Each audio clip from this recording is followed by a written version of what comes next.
Hi. Hi. So I think I'll start with our first question, I suppose. And the first question would be for me, what inspired you to write the Free9? Um, that seems like a very simple question, but it has a very, very long backstory. Okay, so I will go for the long version. So I have been fascinated by North Korea and South Korea for years. Um, I remember I was taken to the demilitarized zone, which is the sort of where where South and North Korea are split. When I was a divided probably when I was a teenager, and it just made, and this was at sort of late 80s, and it was sort of during the Cold War, and it just made such an impression on me.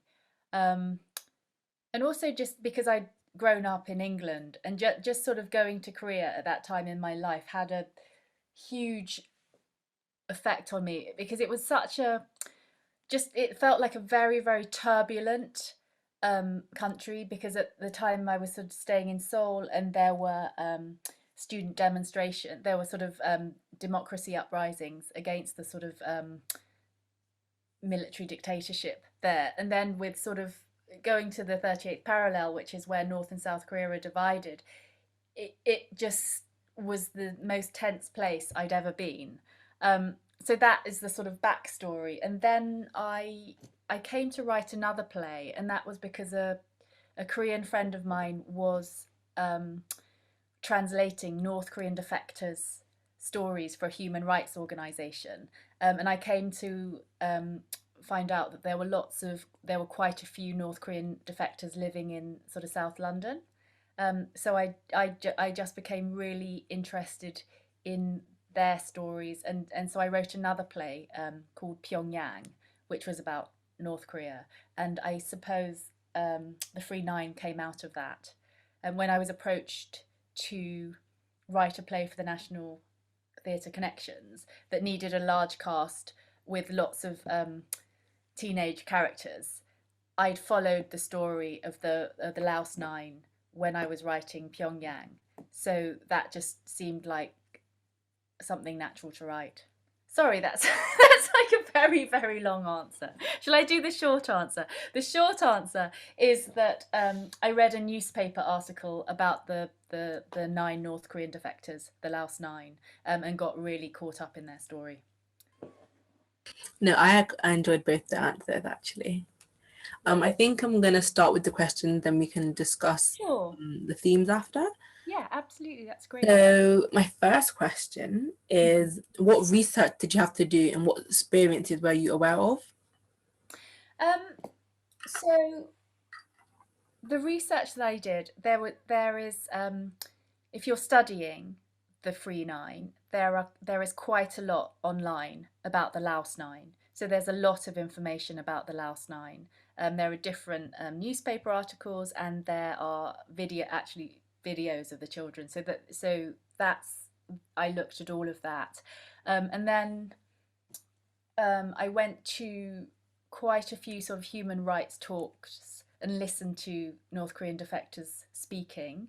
There's a book called Nothing to Envy, written by Barbara Demick, which gives a lot of information about North Korea, a lot of information about the famine in the 90s. And there's also a book called Every Falling Star, which is written by Sungju Lee, who was actually a Kochubee in North Korea. That had lots of information about his life and how he escaped.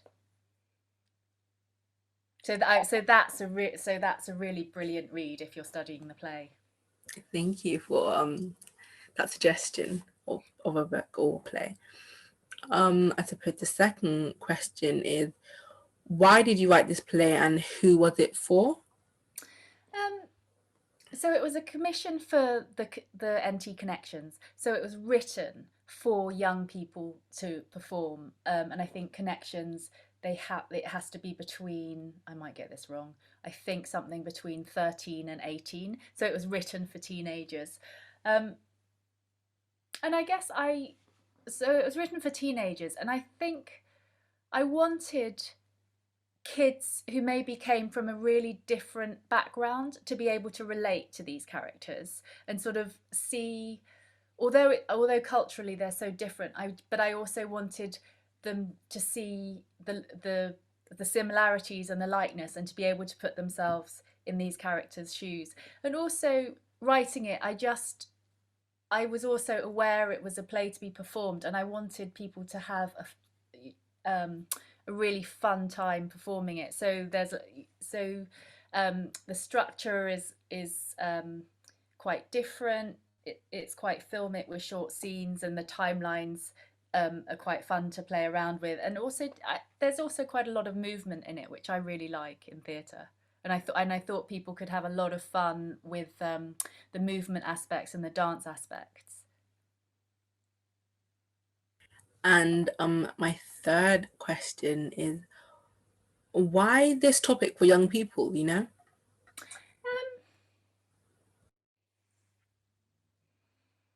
Because I think a lot of the theme, a lot of the stuff that the kids struggle with, I think is quite universal.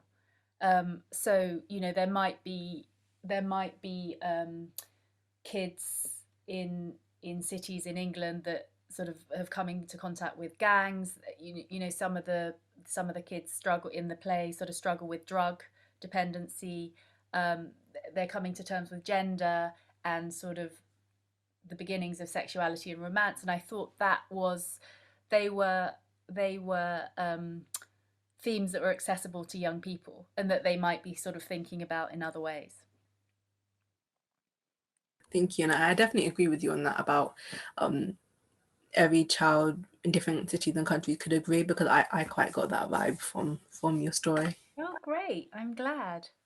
Yeah, no, but I think it's that thing of what I tried to do with it is, obviously I wanted it to be true to the context, and I wanted it to be true to these kids and what they'd experienced, but I wanted it for it to be universal, and for kids sort of around the world to be able to relate to them and what they were going through.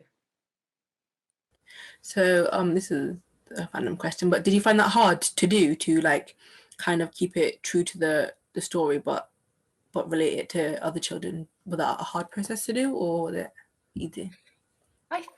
I think that's what's just great about theatre. So I think it's that thing of just imagination and empathy. So I think, you know, when you're acting, or when you're putting on a play, or when you're reading a play, it's that act of imagination and then empathy. So when you write it, that's kind of what I try and do as well. Um, to make, I mean, just to make the characters accessible, I think. Um, Another question is, what did you want the audience to feel? What, yeah. Um, I wanted them. Gosh, this is going to make me sound very manipulative. I wanted them to be moved because I was really moved. I was so moved, and I was made so angry. Um, you know, and there are so many instances where I feel that, you know, young people aren't given a chance. Um, you know, with Trump, probably, you know, Trump's wall, you know, and just sort of immigration policies. Paul will probably cut this out, but you know, so I mean, that subject, you know, I was really heartbroken. I was really angry. So I guess I wanted to impart that to other people as well. But I also think with theatre, you know, if you're inviting an audience to watch this, and if you're putting a play on, I think if you're going to sort of make people cry, I think you need to entertain them and make them laugh as well. So I try to sort of get both aspects in. I mean, it And can be sort of, sorry, I don't want. I mean, it's okay, you can carry on. you know, I think it can be, you know, I think a play can be, you know, it can be political, it can be informative, but I think it should also be entertainment. Thank you. Um, how did you envision the characters being represented? Okay, so yeah, so this is a difficult one, and there's also so much talk now, and rightly so, and I'm glad this is the case about cultural representation and appropriation. So in this case, when it comes to youth theatre and school productions, I think it is absolutely fine for kids to perform the characters who aren't necessarily East Asian. Um, but obviously, I think they need to be true to the character. But obviously, you can't play race.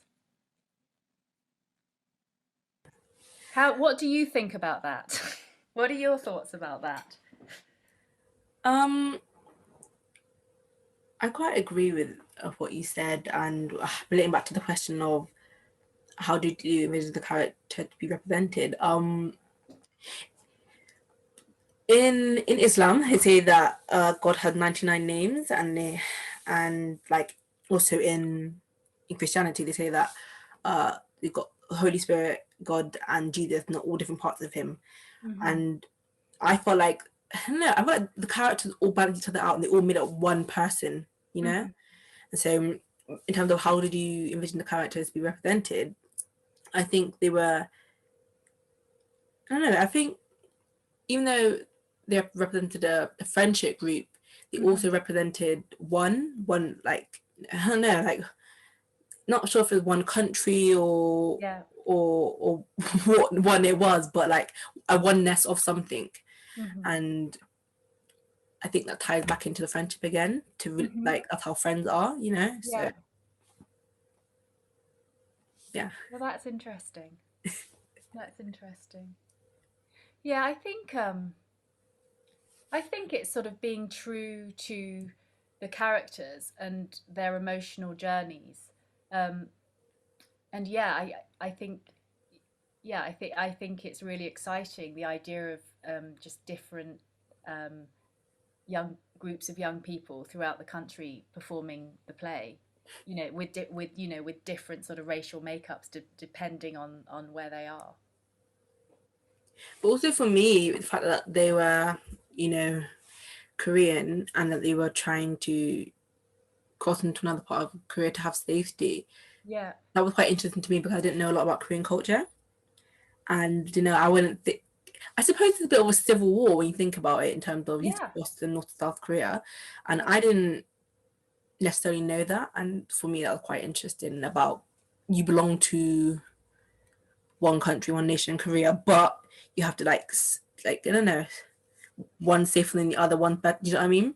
And Yeah. that was yeah.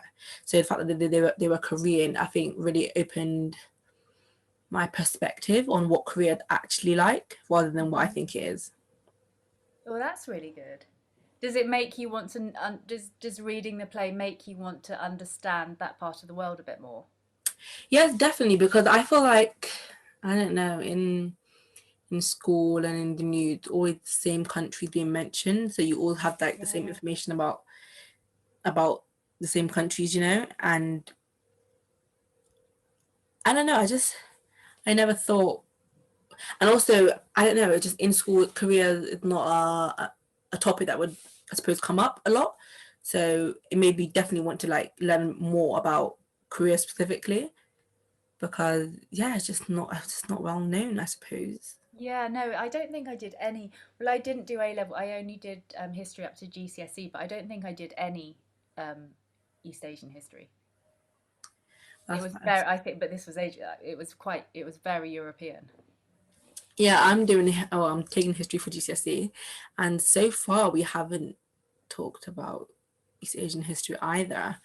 But I do hope that we do.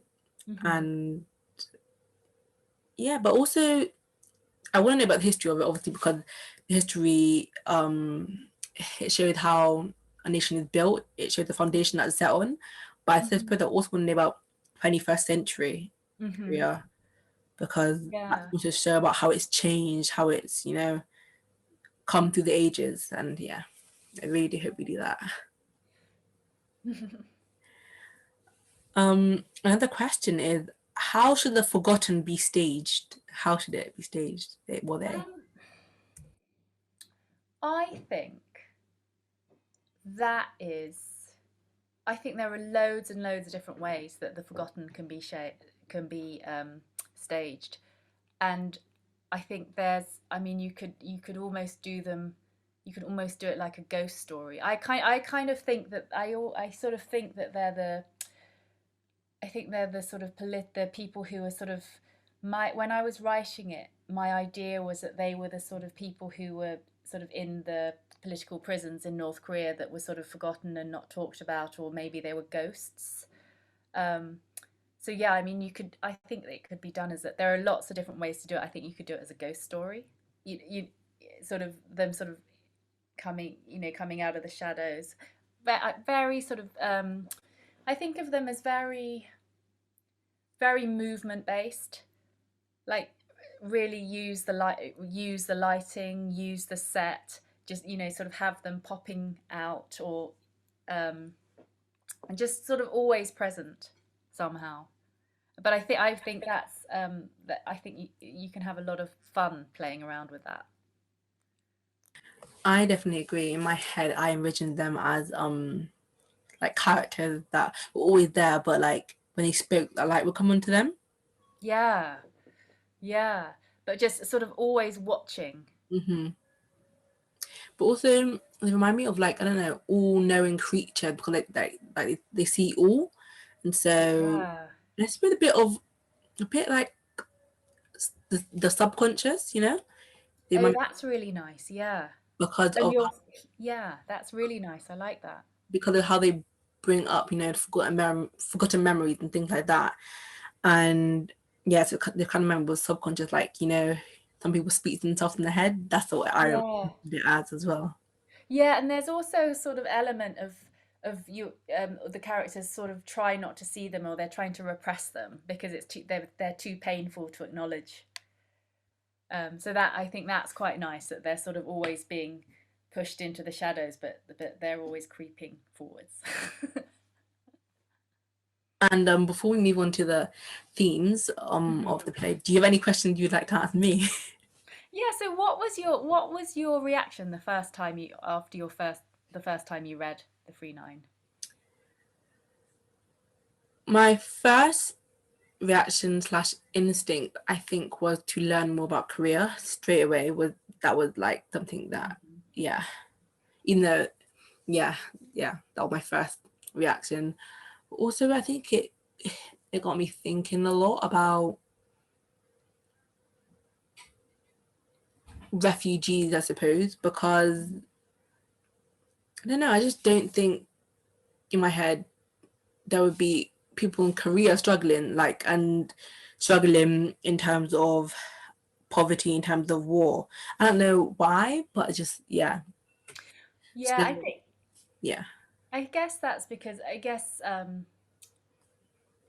South Korea now is quite a rich country, Hmm. but then North Korea is one of the poorest countries, is really really poor.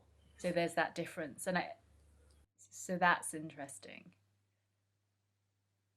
And in terms of how I felt about the Free9 as well, I quite liked it. It was quite close to my heart, I suppose, because I feel like, especially in terms of like drug usage Hmm. and like running from the law, I feel like these are very people assume that adults can go through it. Only adult, like the adult Yeah. situation, you've got yourself into the situation, adults have to get themselves out. But really, it was just like teenagers going through that, and they weren't in the situation because they I don't know, because they did this in the wrong, because they were forced to. And that Hmm. was quite heartfelt because as someone living in 21st century UK, I don't Hmm. think I'd think of that. So yeah, and Yeah. also quite interested in the also when you put in about crystallized cocaine and opium, that gave me some ideas about Korea, about what their morals are, what they are, what they really cared about, because they said that they gave them crystallized cocaine to make them work harder. And it's like in my head, it's like, okay, so Korea cares a lot about, you know, the workers doing more, pushing them to the limit. And that gave me Yeah, there is that. So yeah, so there is that element, and then also um, because the North Korean government is so impoverished, and there have been really strong economic sanctions. Um, that's they that's one source of income is drugs. and that was very interesting for me to hear, you know, because it was like that, especially because they were a child. It was very much like this is really happening. It's really quite real. But Yeah. yeah, I just feel like it gave me an insight into versions of Korea that I wouldn't think about. Oh, great. And was there any character that you particularly warmed to? Did you have a favorite character?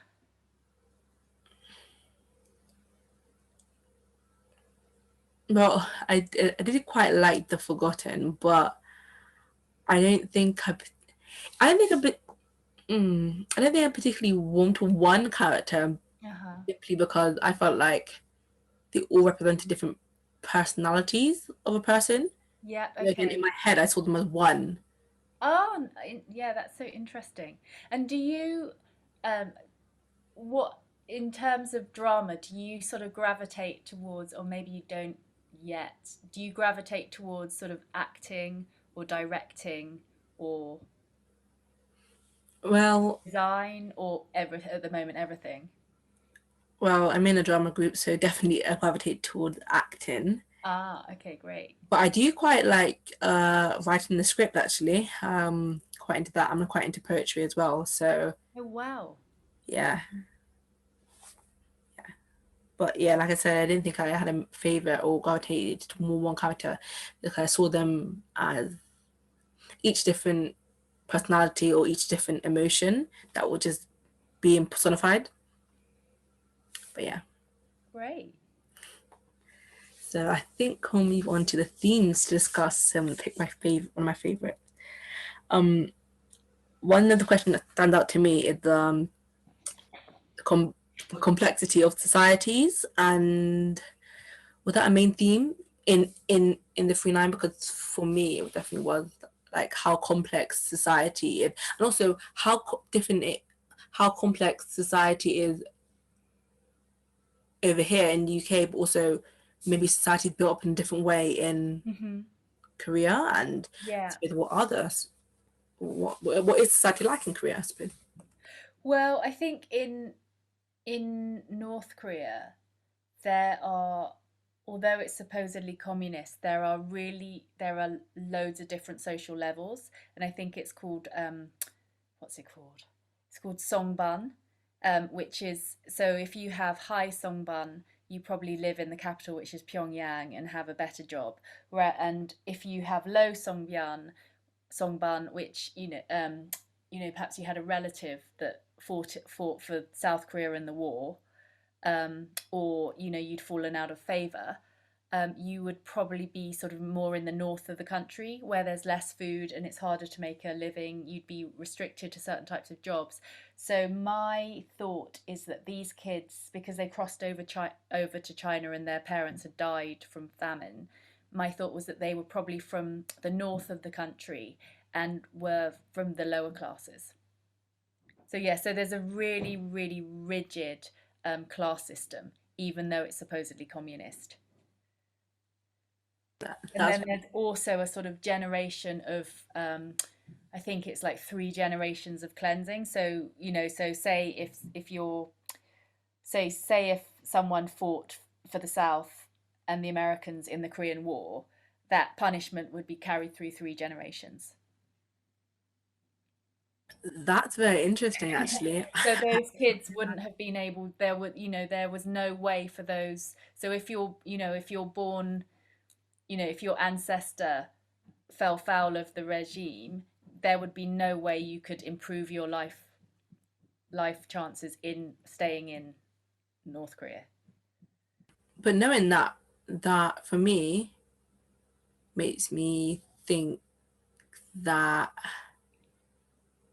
over here in the UK and in America, it's much easier to like be lower class or working class and then go to high class. But in Korea, then we realized that It's it's not as simple as that. really, it's not possible.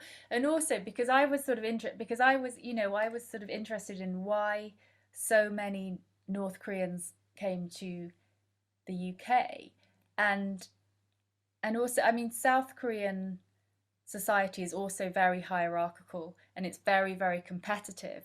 And the things that are really valued in South Korea, such as the family you come from and education, sort of height, what is valued in South Korea, most North Koreans don't have, because they're not really educated, and North Korean education doesn't really stand for much, because it's sort of mainly propaganda. So North Koreans that do make it to the South are usually seen as very low class, and often quite looked down upon. That's very interesting to hear. I suppose everyone in my head, everyone's class system is the same, but clearly it's not. Another theme was powerful use of young people's voices. That was something I noticed. Oh, great. And I suppose, did you meet? Well, obviously you meant to do it, but personally, I felt like you did it in such a classy way, I suppose you can call it, because sometimes when you see an adult writing from a child's perspective or writing as a child, Mm-hmm. it goes into quite silly things, into what people think a child or would think about. But for me, it was quite powerful the way young people held themselves, the way they spoke, what they spoke about. And I suppose that was because of the situation they were forced into, Mm-hmm. but also I just felt like you had a deep understanding of what children actually think and feel and what their morals are, rather than what other everyone else's things. Oh, thank you. I've got two nieces who are, well, they're early 20s now, but I'm quite close to them. So I was sort of hanging out with them, and so I was, I was used to hanging out with teenagers. And then also the play was workshopped with a group of young people. So they sort of fed back. So that was really, really helpful. Yeah, no, because it's awful when it's awful when adults write as children, and it's they don't and it hasn't been got right. It's slightly patronizing. No, it's awful. Yeah.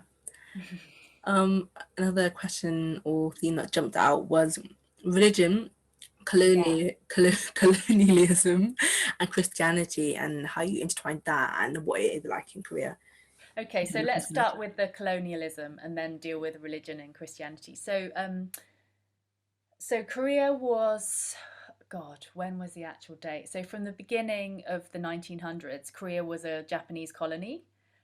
So Koreans were slaves of the Japanese, and then I think that only. Oh, I'm probably going to get this so wrong. My understanding, I'm on very shaky ground here. My understanding, okay, so sort of beginning of the 1900s, Korea was a colony of Japan, and that ended during the Second World War.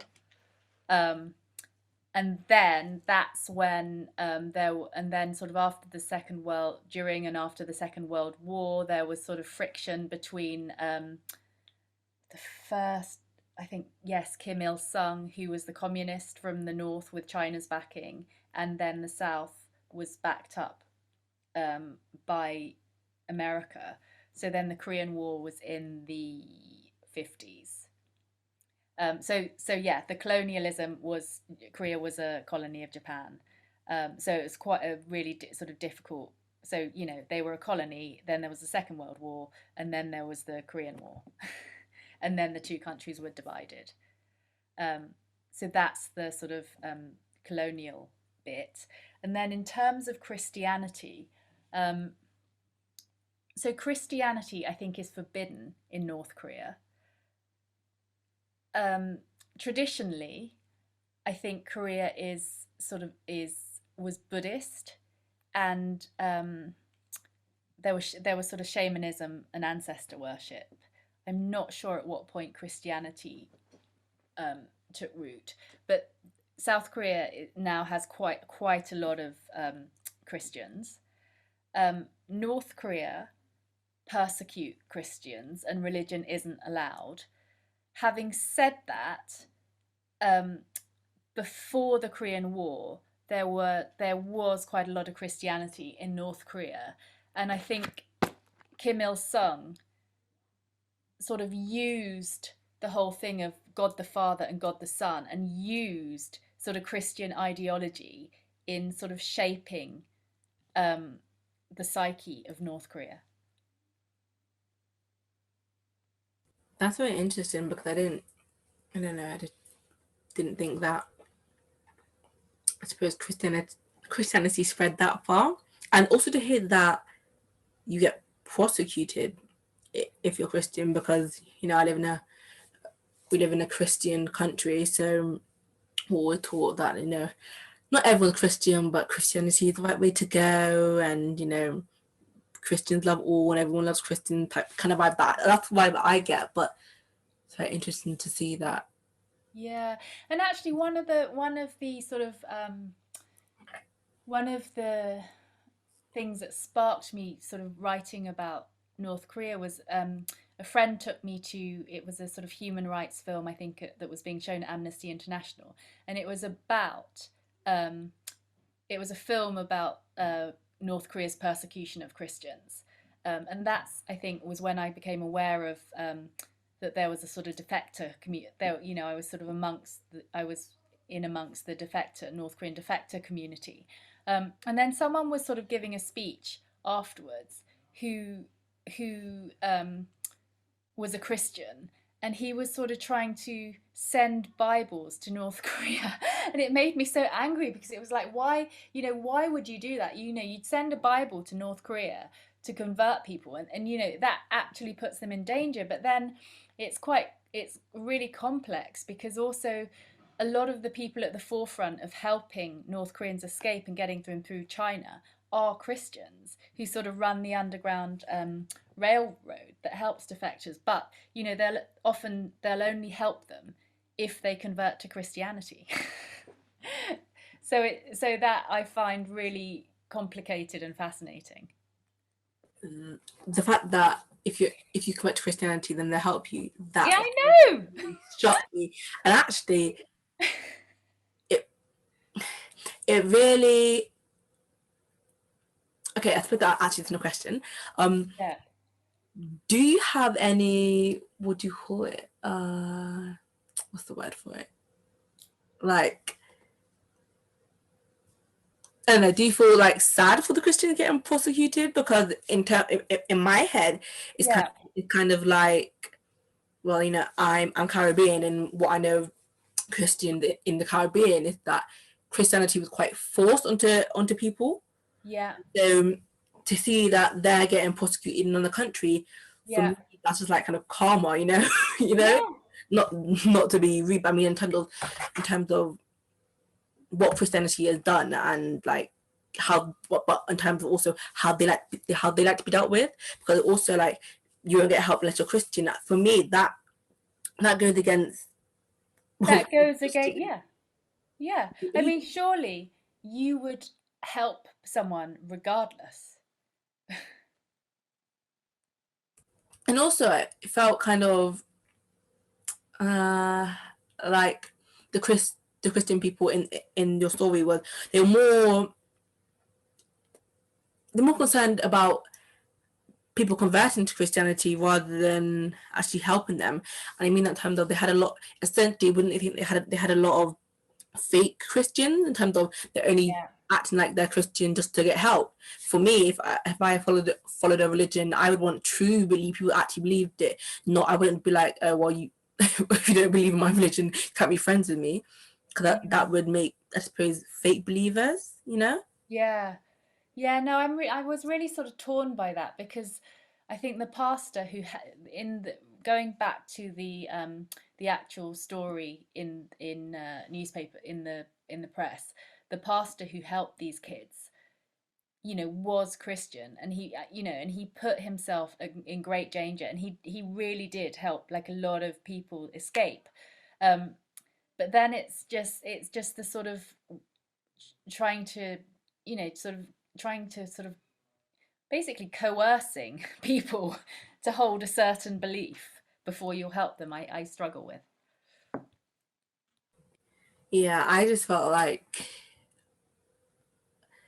the way Christianity presents itself as a religion Mm-hmm. versus how the rest of the world sees Christianity, I feel like that was quite that that really tied into to how the rest of the world sees Christianity, because Mm-hmm. you know I think I remember the teenager discussing the fact that they're not really Christian, they're just pretending, you know. Yeah. So it was like even people in North Korea and East Asia do see Christianity still as a religion that still forces Mm-hmm. themselves upon other communities when it's not necessarily wanted, Yeah. you know. And for me, it was kind of like, doesn't that go against a Christian belief? Didn't God say love thy neighbor, you know, regardless of Yeah. sexuality, Yeah. regardless of skin color? Yeah. And so you've only decided to love them to help them Mm-hmm. if they're Christian. Yeah. And there's also the whole sort of the sort of judgment and the sort of narrowness. Definitely, that was quite interesting for me. And another theme was Yeah. reality, fantasy, and hallucination, because I didn't realize I didn't realize that the forgotten nine, the Yeah. forgotten, sorry, Yeah. were I Yeah. didn't realize that they weren't real, I suppose, until later on. So what was your how did you mix in reality, fantasy, hallucinations, and is there a clear line that you drew, or is it mixed in? No, I don't think it's, and I think that's what's brilliant about theatre. You can sort of blur it at different points. You could um well, no, it starts with the TV studio, and that's just quite surreal. The sort of those sort of presentations of North Korea are quite sort of surreal. So in a way, I guess that's the sort of fantasy of North Korea presenting the facade of what it wants to be, or what it wants to appear as. And then there's the reality behind it. Um, and then I guess I in terms of Minnie's fantasies about, yeah, no, I think that is really fun to sort of weave in, but I think that's what theatre can do really well. So I think that sort of line and how you blur it, and the sort of, the fantasy and the reality, that can be really played with. And I also think it's sort of quite, I think it's sort of more emotional rather than necessarily sort of ideas. So then that sort of that texture can be played with. Definitely, because also I felt like in terms of blurring the lines between reality and fantasy hallucinations, Hmm. even though it wasn't real, it Yeah, was someone else's reality, you know? yeah. But Like I mean, true to everyone, but I still. think everyone blurs. Like, I think everyone daydreams in maths, or I think so. I think that's always there. Or you're doing, I think everyone is doing something quite mundane and dreaming of something else. So I think that's always there for everyone. So that's just something fun to stage and design. And I think the way that you did that, it felt like I was reading a book more than I was reading a play, Ah, because interesting. yeah, I suppose because of my head and the way I think and how I envision the Hmm. characters. Hmm. Because when I read books, I see it like I'm like a ghost watching from afar and watching everything play out for me. And but when I read plays, it's a bit different than how I see that. But when I read in this book, Hmm. that's how it played out in my head. I think it was particularly because of the way you mix reality and fantasy, and hallucinations. It Hmm. kind of reminded me of me like on a fantasy adventure, Yeah. but then the realness of them actually, you know, being on the streets and the Hmm. drug abuse and Hmm. the realness of that kind of took it back to actually it's not really, not really book scenario. Hmm. It's someone else's reality. Hmm. So Yeah.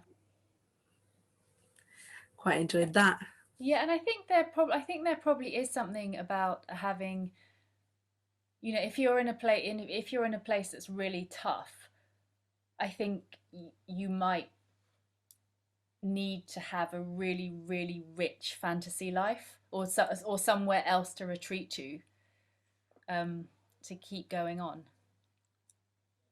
I think in terms of school Yeah. and the resources we look at about people in bad situations in terms of your refugee, in terms of whether you're a refugee or asylum seeker, if you're if your country's having a civil war or if your country's at war with someone, something that always shown to schools is that they tend to escape in their minds.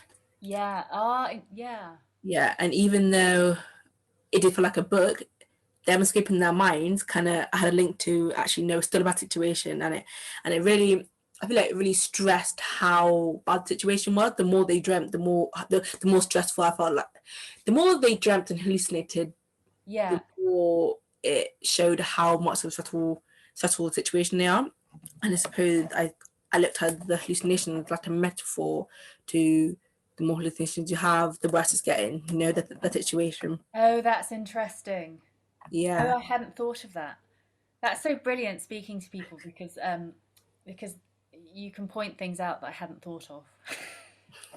I shall pretend in future that I meant to do that. Think I should have written down because also as someone that is considered a minority, it's kind of Mhm. interesting to see how you got here because in school we don't particularly see a lot of ethnic people in, I suppose, high positions, I suppose, or in positions you want to be in.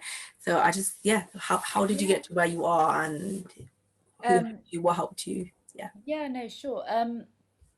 Yeah, so when I was, yeah, well, at school, I don't think I did drama GCSE and drama A level, and I don't, no, I didn't study a single female writer, let alone a female writer of color. Um, so my path to becoming a writer is an odd one. Not necessarily the best route, but I guess I got there in the end. So I loved drama at school, but I was also a dancer, and I ended up going to London Contemporary Dance School, um, and I thought I might be a dancer and a choreographer, and then I went to Alvin Ailey in New York, and had a brilliant time there. And then I was dancing for a bit, and then I injured my back, and I somehow, I don't know quite how, but I somehow got into a production of Antony and Cleopatra at the National Theatre, um, just doing very small roles, like sort of understudying Irish and Charmian, and just doing all the odd bits of like Egyptian messenger and that type of role. And then I also I did Tiger Lily and Peter Pan, and at that time the National Theatre Studio was doing a lot of sort of workshops with directors and writers. So I tried to do as much at the studio as I could. Um, and then after about 2 or 3 years, I just realized that I wasn't progressing. And I was just still doing the crappy little sort of, sorry, I was still doing the sort of rubbishy sort of filler parts. Um, and also just I think you don't realize it at the time, but the sort of parts I was going up for in TV and film were just so didn't present me. They were just sort of they weren't fully written characters. They were just sort of like Chinese waitress that has one line, or if you're in your 20s, it's like girl in bikini that has one line. They were really sort of crappy parts that I was going up for. So I guess I started writing out of frustration of those parts and just sort of thinking, well, I'm going to write something is that is me and that represents me. Um, so I started writing, and an actress friend of mine was in a play that was being directed by someone called John Burgess, who is a theatre director, and he sort of also works with a lot of new writers. And I met up with him, and he sort of mentored me for a bit, and would read my stuff, which at the beginning was awful. But he'd sort of read things and was very, very generous with his feedback. So I eventually wrote my first play, which took ages. And by the time I'd sort of finished my first play, I realised I was more of a writer than I was an actor. So that's how I got there. But it's an odd route to go the dance route. No, I quite understand that. I'm quite into dance as well, but I suppose more African dance and hip hop. Nice. And but I've always been interested in drama, but not necessarily Yeah, in. but I think that's what I love. So in my plays, I love movement. Mhm. I mean, I really love movement. So yeah, so that I think that's why I sort of wrote a lot of movement into the Free9. I was gonna say that actually, Yeah. but um, yeah, I don't think the way you got there, got to where you are actually is odd. I think it just shows the fact that you start off one place, but you can get to Yeah, another because of you connection, find your because of way.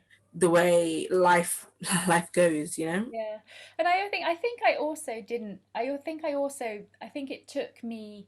Yeah, I think it took me a long time to sort of be able to say I was a writer, and I sort of, yeah, because I felt sort of,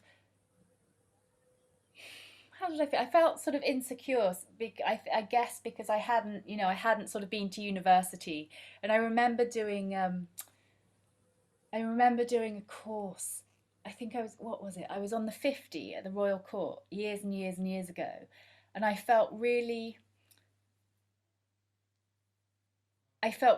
out of my depth, sort of intellectually. Like, people were just brilliant with words and could argue their case. And for me, I think because I'd come from dance, which is just a different way of feeling things. So you're very sort of emotive and rhythmic, and you just have a different way of thinking of things that isn't necessarily academic.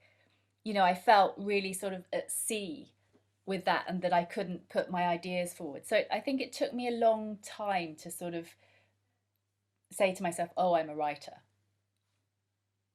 But also, I think it also shows what it means to generally be a writer, because when people say, "Oh, I want to be a writer," they instantly think about being an author, Hmm. and they think about studying English language and English literature. Yeah. But I feel like being a writer is more about having emotion and putting it putting it through whichever way you deem necessary. Because, like, I feel like poets are still writers, they're just not in the same way that I suppose an author would. An author would look for language devices like similes and personification and metaphors more than a poet would. Hmm. But and I just really loved your play, and loved the way you wrote it, and I love how it made me feel, because it did make me feel empathy, but it also made me want to know more and have like the kind of hunger to learn more about Korea. Oh, thank you. I'm so glad. Thank you so much. That's okay.